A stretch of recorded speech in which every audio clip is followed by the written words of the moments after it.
Ravi de vous retrouver pour cette grande session d'information. Bienvenue sur Gabon 24. Et tout de suite, les titres. CAN Total Gabon 2017, les Aigles de Carthage de Tunisie ont eu un sursaut d'orgueil en battant ce jeudi au stade de Franceville, dans le sud-est du Gabon, les Fennecs d'Algérie, alors que les Lions de la Teranga du Sénégal sont également rentrés sur scène face aux Warriors du Zimbabwe après le choc entre Maghrébins.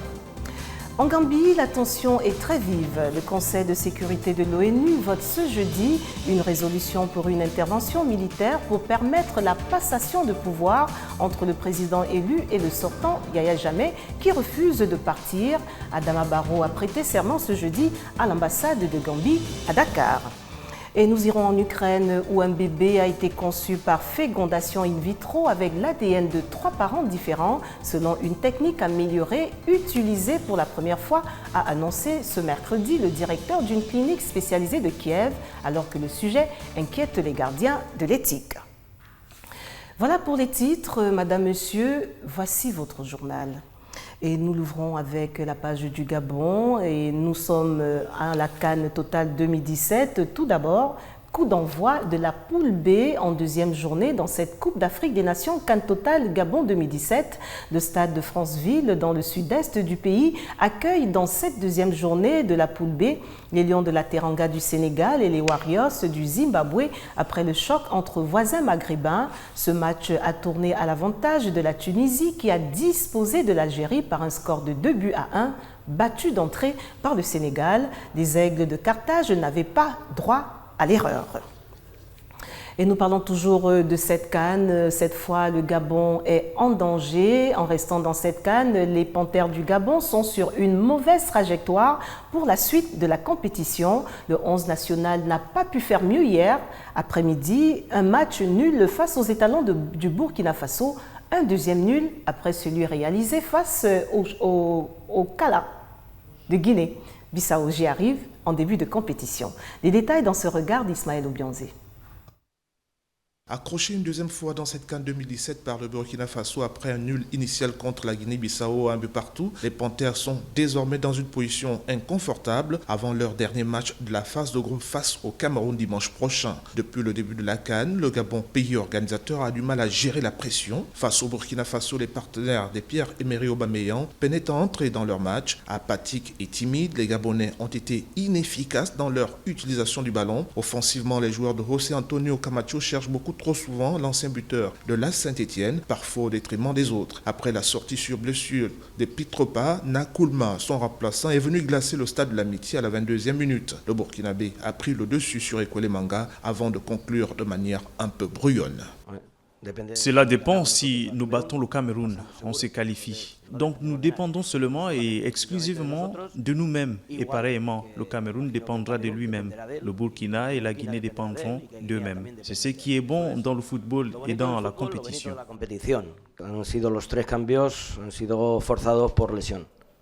On a fait 3 changements. On était obligé en raison des blessures. Certainement, on pourra récupérer quelques joueurs, mais Obiang, c'est presque sûr que non.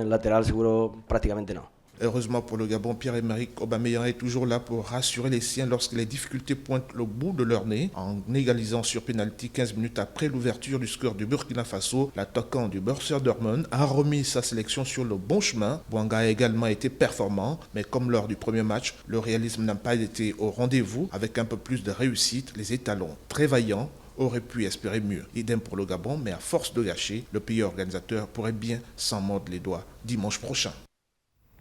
L'actualité au Gabon, c'est aussi cette actualité ministérielle. Le Premier ministre, chef du gouvernement gabonais, Emmanuel Issou Zengondé, était ce jeudi en visite à la zone économique spéciale d'Nkok en compagnie de quelques ministres. Ils étaient sur place visiter la dite zone. Marina Boissa, Jospin Bombadianga. En visite à la zone économique spéciale d'Nkok ce jeudi, le Premier ministre gabonais Emmanuel Issou Zengondé, chef du gouvernement, est venu prendre le pouls de cette plateforme industrielle. Située en périphérie de la capitale gabonaise à 27 km à la sortie de Libreville, la zone économique spéciale d'Nkok est en pleine expansion. Une visite thématique à forte connotation pour le Premier ministre. Cette visite thématique a pour but de faire connaître davantage la zone économique spéciale d'Nkok et c'est le devoir du gouvernement qui accompagne les opérateurs qui sont ici Mais il est bon que le gouvernement, quel que soit le niveau de responsabilité, fasse des visites thématiques telles que celles que nous avons faites aujourd'hui, pour permettre à l'opinion publique d'avoir une plus grande connaissance de ce qui se fait ici. Et nous allons multiplier ce genre de visites-là. Ainsi, pour porter la politique d'industrialisation prescrite par le chef de l'État, le gouvernement gabonais a créé cette zone économique à travers un partenariat public-privé avec la société Olam, dont les résultats sont déjà visibles. Cette zone économique spéciale de Nkok est en pleine expansion depuis 4 ans. Elle n'est pas encore dans sa phase optimale, mais les résultats déjà obtenus sont très appréciables en termes de présence d'opérateurs économiques, en termes de création d'emplois. Il y a déjà 78 entreprises actives sur le site, dont près de 25 sont opérationnelles. Et ces 25 entreprises opérationnelles créent des emplois. Avec 48 entreprises installées, dont 25 en production, la zone économique spéciale de Nkok, outil important, est appelée à être un levier déterminant de la croissance économique du Gabon. Malgré les dispositions prises par les autorités municipales en partenariat avec des entreprises privées de collecte d'ordures, les populations restent inciviques face à cette situation qui serait préjudiciable pour le Gabon en termes d'image. Quelles sont donc les mesures punitives face à l'incivisme des populations? Les éléments de réponse, c'est dans ce reportage de Gabriel Ratanga et Mirandangé. Libreville, la capitale gabonaise, connaît depuis quelque temps une cure de jouvence dans l'optique de redorer son image. Tous les jours, les équipes de nettoyage sont à pied d'œuvre pour qu'aucun déchet ne soit laissé en reste. Cependant, malgré la multiplicité des actions des autorités compétentes, il en ressort que les populations demeurent inciviques et continuent de ne pas respecter l'environnement public. Il est constaté effectivement que malgré les efforts du gouvernement, malgré les efforts de la mairie de Libreville, des compatriotes se comportent de manière blâmable, en ayant des réflexes inciviques qui se caractérisent par le jet de déchets à même le sol, le déversement des eaux usées. En dépit de toutes les campagnes de sensibilisation, ce phénomène d'incivique, de comportement incivique persiste. Parce que tout le temps, les poubelles sont souvent pleines, les ordures sont aussi à même le sol. Regardez vous-même. Elles ne sont pas vraiment pleines, mais il y a des ordures de partout. Face à ce phénomène qui se révèle quelquefois irréversible, les autorités municipales ont mis en place, en renfort des mesures punitives existantes, d'autres mesures, notamment une amende, une brigade municipale qui entreront en vigueur d'ici le mois de février. À partir du mois de février, il n'y aura plus, n'est-ce pas, de tolérance. Nous allons passer à une deuxième phase, celle de la sanction. Il y aura dans les prochains jours la création d'une brigade de lutte contre l'insalubrité. L'environnement étant aussi source de vie, il revient donc à tous d'en prendre conscience et d'adopter le geste simple, jeter les ordures dans les poubelles.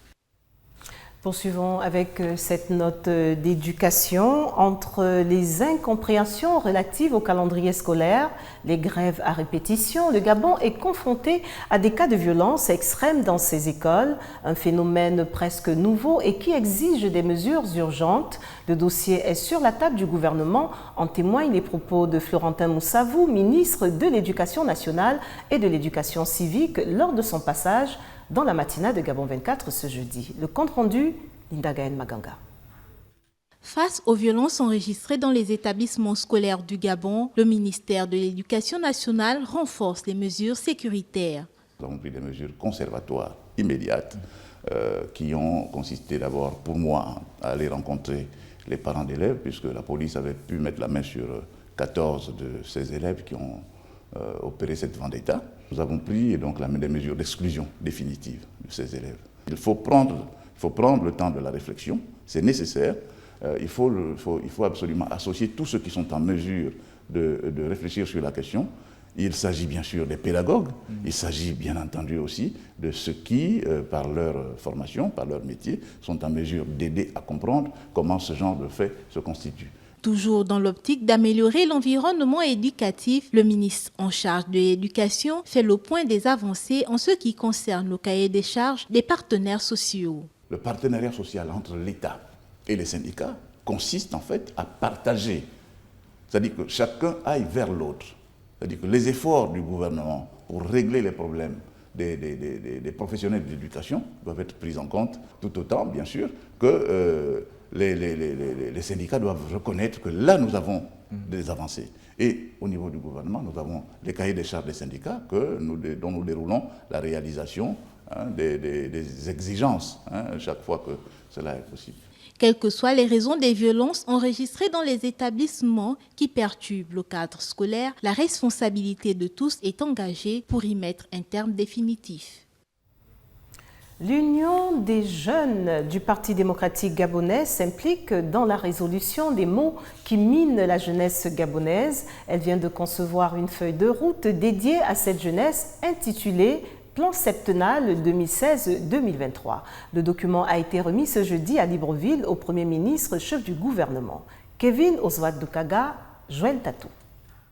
Éducation, formation, emploi, tant de combats que doivent mener les autorités du Gabon en faveur des jeunes pour améliorer son tissu économique et social. L'Union des jeunes du Parti démocratique gabonais s'implique dans la résolution de ces maux, d'où la remise ce jeudi d'un plan septennal de la jeunesse pour la période 2016-2023, document remis au Premier ministre chef du gouvernement. Comme vous le savez, le septennat de la jeunesse a été décrété par le président de la République, Ali Bongo Ondimba, lors de sa dernière déclaration devant le Parlement réuni en Congrès. Et les trois principaux axes portent sur l'éducation, la formation et l'emploi, qui pour nous sont des priorités pour ce septennat qui commence. Cette feuille de route a été adoptée lors des universités d'été tenues à Port-Gentil. Pour le secrétaire général adjoint chargé de la jeunesse du parti au pouvoir, les garanties du Premier ministre sur la mise en œuvre donnent un regain d'espoir. Nous attendons que le Premier ministre, chef du gouvernement, comme nous le lui avons demandé, soit notre interlocuteur auprès du chef de l'État, qu'il fasse un plaidoyer aussi auprès du gouvernement, dont il a la responsabilité aujourd'hui, pour que nous puissions voir comment le processus d'accompagnement et de mise en œuvre pourra se faire. Au Gabon, la jeunesse représente 60% de la population. Depuis ces dernières années, les autorités intensifient des stratégies en vue d'accompagner cette jeunesse. Récemment, la Banque africaine de développement a affiché sa volonté à accompagner le pays dans ce sens en injectant plus de 50 milliards de francs CFA. Et nous poursuivons cette grande session avec la page Afrique qui s'ouvre en Gambie où la tension est vive. Le président élu Adama Barrow vient de prêter serment au Sénégal voisin dans l'ambassade de Gambie à Dakar. Le président sortant Yahya Jammeh refuse toujours de quitter le pouvoir. Ce jeudi après-midi, on apprenait que l'armée nigériane effectuait déjà des vols de reconnaissance au-dessus de la capitale gambienne alors que l'ONU devrait voter ce jeudi une résolution pour intervenir militairement. Nos forces aériennes seront actuellement au-dessus de la Gambie, a confirmé à l'AFP Ayolede Mamouyiwa, porte-parole de l'armée de l'air nigériane, ajoutant qu'elles ont les capacités d'attaquer si jamais il ne cède pas de pouvoir. Tous les yeux sont donc rivés sur le Sénégal, où les forces sénégalaises, nigérianes et ghanéennes, entre autres, sont prépositionnées pour intervenir en Gambie. Le Conseil de sécurité de l'ONU est donc prêt à voter, je vous le disais à l'instant ce jeudi, sur un texte de soutien à la CEDEAO qui pourrait déployer des soldats en Gambie afin d'assurer la passation de pouvoir contestée par le président sortant Yahya Jammeh selon des diplomates. Jamilan Beyman s'en fait l'écho. La communauté économique des États de l'Afrique de l'Ouest a demandé à maintes reprises au président gambien sortant Yahya Jammeh de respecter le résultat de l'élection du 1er décembre en quittant le poste qu'il occupe depuis 22 ans. Mais Yahya Jammeh refuse toujours de reconnaître la victoire d'Adama Barrow, dont l'investiture a eu lieu ce jeudi à l'ambassade de Gambie au Sénégal.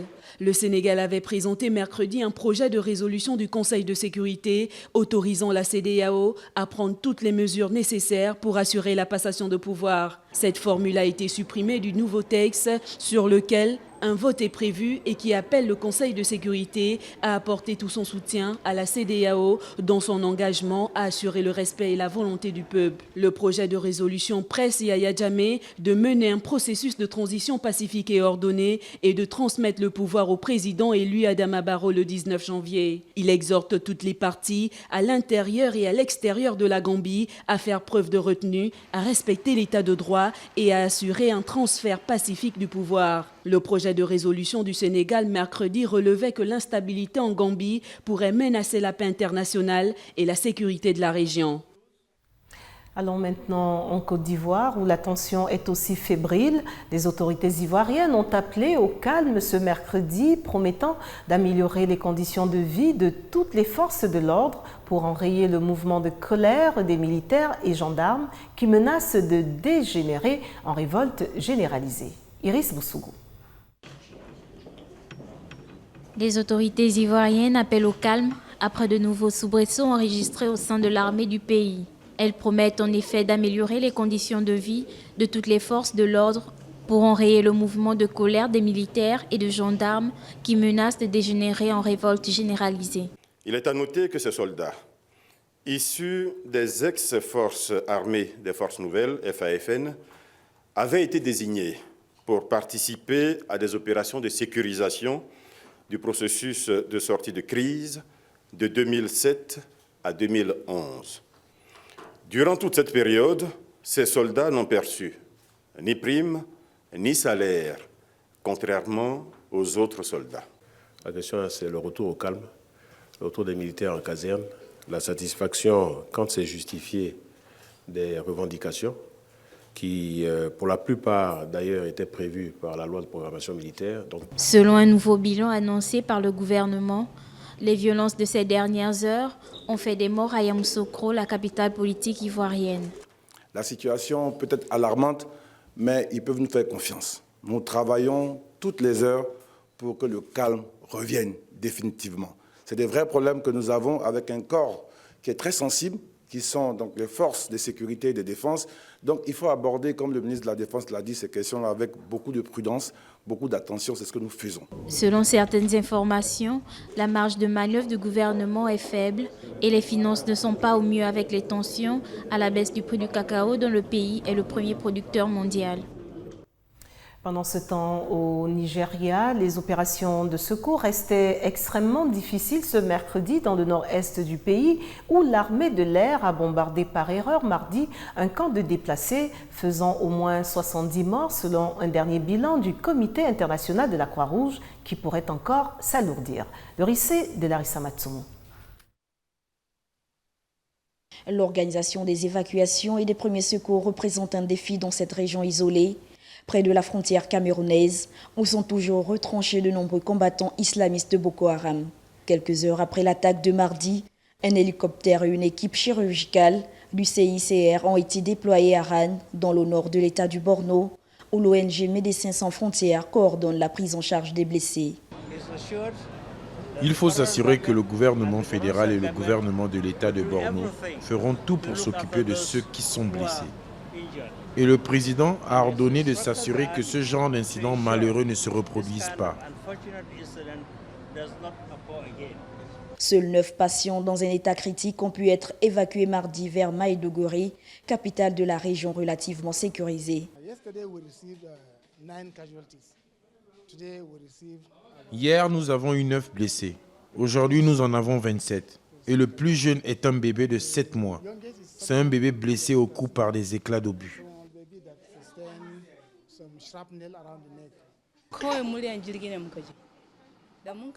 Alors que j'attendais pour la distribution alimentaire, nous avons entendu des jets et les bombardements. Le mois dernier, l'armée nigérienne a déclaré que le conflit entrait dans sa phase finale. Ces violences ont fait au moins 20 000 morts et plus de 2,6 millions de déplacés. Le haut-commissaire des Nations Unies pour les réfugiés, Filippo Grandi, a parlé d'événements vraiment catastrophiques, réclamant une enquête approfondie. Pas en reste dans cette grande session d'information, vos actualités hors du continent. Tout d'abord en Ukraine, c'est une véritable prouesse que connaît le pays. Un bébé est né après avoir été conçu par fécondation in vitro avec l'ADN de 3 parents différents, selon une technique améliorée utilisée pour la première fois, a annoncé mercredi le directeur d'une clinique spécialisée de Kiev. Retrouvons Larissa Matsumo. L'enfant, un garçon, a été conçu en utilisant les ADN de 3 personnes, ceux de sa mère et de son père qui ne pouvaient avoir d'enfant et celui d'une donneuse d'ovules selon la technique dite du transfert pronucléaire. La clinique a précisé dans un communiqué que la mère de 34 ans avait donné naissance à un garçon en bonne santé le 5 janvier, après avoir tenté en vain d'avoir un enfant pendant 15 ans et plusieurs tentatives infructueuses de fécondation in vitro. C'est la première naissance au monde utilisant une technologie de transfert de cellules nucléaires. Cette méthode a été initialement utilisée pour prévenir la transmission de maladies mitochondriales. La méthode du transfert pronucléaire exposée en juin dans une publication de la revue scientifique Nature vise à éviter au maximum la transmission de maladies mitochondriales graves lors de la fécondation in vitro.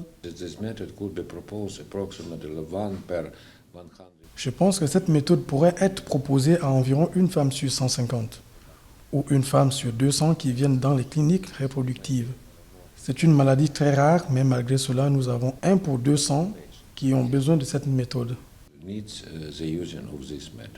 La technique dénommée transfert pronucléaire consiste à prélever le noyau de l'ovule de la future mère susceptible de porter des mitochondries défaillantes et de le féconder avec le sperme du père, puis de le transférer dans l'ovule énucléé sain de la donneuse. Les experts restent cependant prudents sur le recours à cette méthode dans les cas d'infertilité, soulignant qu'elle ne doit être utilisée que pour les cas à fort risque de transmission d'une maladie, d'une anomalie génétique.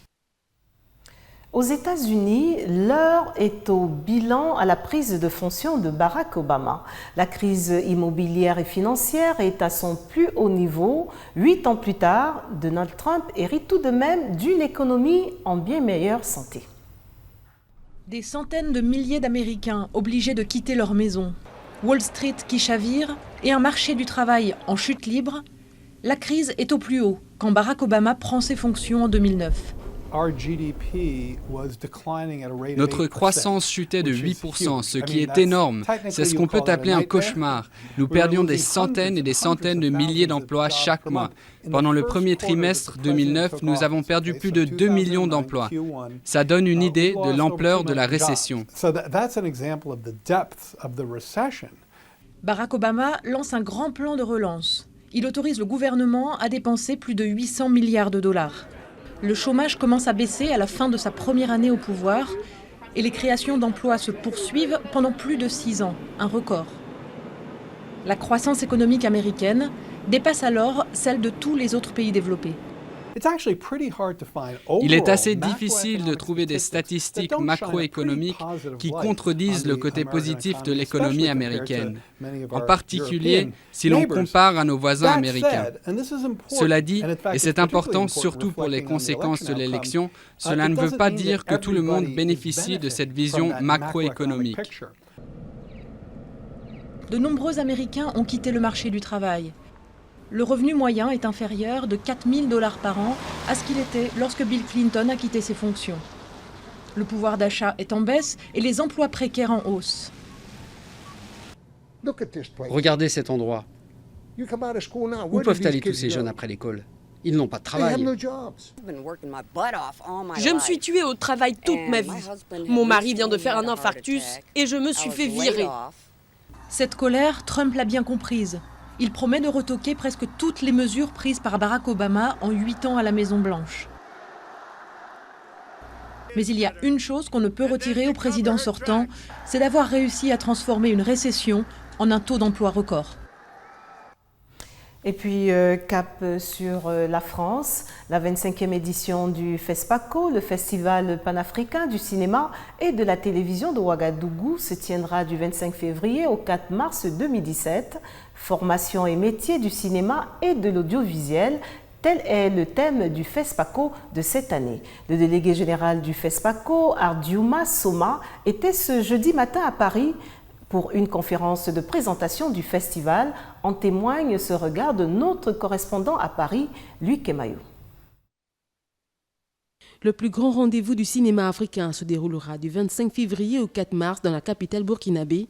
Pour cette 25e édition du FESPACO, 20 films seront en compétition pour le Grand Prix du Festival panafricain du cinéma et de la télévision de Ouagadougou. Au total, 1000 films ont été présentés à la sélection cette année, une hausse de 30% par rapport à 2015. FESPACO, c'est ça, c'est à la fois une rencontre artistique autour du cinéma, mais aussi une rencontre d'affaires autour de l'industrie du cinéma et de l'audiovisuel. Et c'est ce que nous sommes en train d'organiser et que nous sommes venus présenter ici à partir du 25 février. C'est l'ouverture du FESPACO pour à la fois donc magnifier l'art et l'industrie du cinéma et l'audiovisuel, mais aussi créer une plateforme d'expression pour l'ensemble donc des arts, la musique, l'artisanat, etc. Donc toutes ces choses, tous ces arts auront leur place donc à Ouagadougou pendant le FESPACO, et toutes les personnalités du monde artistique et culturel, qu'ils soient du cinéma ou d'autres secteurs, d'autres filières, ils sont tous attendus à Ouagadougou parce que le cinéma est le prétexte aussi quelque part pour célébrer le continent africain.